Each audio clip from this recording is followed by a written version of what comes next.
బులెటిన్లో అప్డేట్ చూస్తే కృష్ణా జిల్లా మచిలీపట్నంలో మంత్రి కొల్లు రవీంద్ర మాజీ సీఎం జగన్ పై తీవ్ర విమర్శలు చేశారు.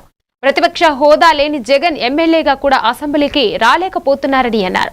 బయట ప్రెస్ మీట్లు పెట్టడం కాకుండా దమ్ముంటే అసెంబ్లీకి వచ్చి ప్రజా సమస్యలపై చర్చించాలని సూచించారు. గత 3 రోజులుగా అసెంబ్లీ సమావేశాలు అర్థవంతంగా జరుగుతున్నాయని, బీసీలకు 34% రిజర్వేషన్లపై తీర్మానం చేశామని తెలిపారు. వైసీపీ సభ్యులు శాసనమండలిలో అల్లర్లు సృష్టించారని ఆరోపించారు. ఈ కార్యక్రమానికి రాకుండా, అసెంబ్లీకి రాకుండా బయట నుండి ప్రెస్ మీట్లు పెట్టడం లేకపోతే బయట నుంచి విమర్శలు చేయడం తప్ప నిజంగా అంత దమ్ము ధైర్యం ఉంటే అసెంబ్లీకి రావాలి. ఇవాళ ప్రభుత్వం చాలా చిత్తశుద్ధిగా ఇవాళ చూసాం, బలహీన వర్గాల రిజర్వేషన్ 34% రిజర్వేషన్ పెంచడానికి ఏ రకంగా చర్యలు తీసుకున్నారు, గతంలో ఏ రకంగా నష్టపోయారని చెప్పి డీటెయిల్గా ముఖ్యమంత్రి గారు నిన్న తెలియజేయడం జరిగింది.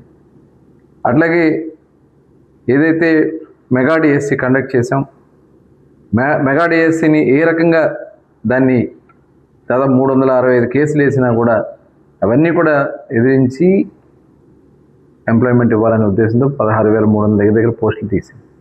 దాని మీద చర్చ జరిగింది. బయట ఉండి విమర్శ చేయటం కాదు, నిజంగా దమ్ముంటే వచ్చి మాట్లాడాలి, అసెంబ్లీలో మాట్లాడాలి, అసెంబ్లీలో చర్చించాలి దానిపైన.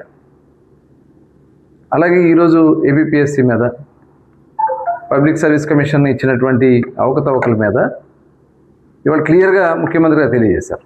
ఏ రకంగా వాళ్ళు సెల్ ఫోన్లు అలౌ చేసి, కెమెరాలు లేకుండా చేసి మొత్తం కూడా వాళ్ళు దాన్ని భ్రష్టు పట్టించినటువంటి విధానం మనం చూసాం. ఈ రకంగా రాష్ట్రాన్ని అన్ని రకాలుగా దిగజార్చినటువంటి జగన్మోహన్ రెడ్డి మళ్ళీ ప్రెస్ మీట్ల ముందుకు వచ్చి అభూత కల్పన చేస్తూ మాయమాటలు చెప్పడానికి ప్రయత్నం చేస్తున్నారు. కానీ మేము చిత్తశుద్ధిగా ఉన్నాం, ప్రతిదీ చర్చిస్తున్నాం. ఇవాళ శాసన మండలిలో కూడా మరి వాళ్ళ నాయకులు ఉన్నారు, కనీసం చర్చించకుండా